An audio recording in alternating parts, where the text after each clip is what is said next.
श्रीगणेशाय नमः।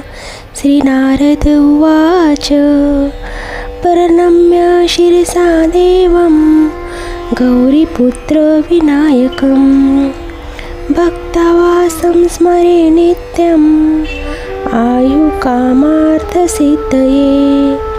प्रथमं वक्रतुण्डश्च एकदन्त द्वितीयकं तृतीयं कृष्णपिङ्गाक्ष गजवक्त्रं चतुर्थकं लम्बोदरं पञ्चमं च षष्ठं विकटमेव च सप्तमं विघ्नराजेन्द्र धूम्रवर्ण तथाष्टकं नवमं बालचन्द्रं च दशमं तु विनायकम् एकादशं गणपतिं द्वादशं तु गजाननं द्वादशैतानि नामानि त्रिसन्ध्यं यः पठे नरः न च विघ्नभयं तस्य सर्वसिद्धिकरं प्रभो।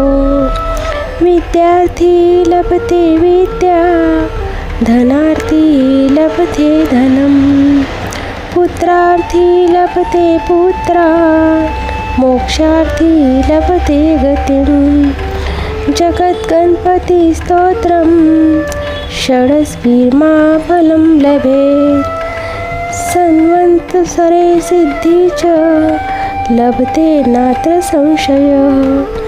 अष्टभ्यो ब्राह्मणेभ्यश्च लिखित्वा यः समर्पयेत् तस्य विद्या भवेत् सर्वा गणेशस्य प्रसादतः। इति श्रीनारदपुराणे संकष्टनाशनं नाम श्रीगणपतिस्तोत्रसम्पूर्णं। श्रीगजाननप्रणामस्तु।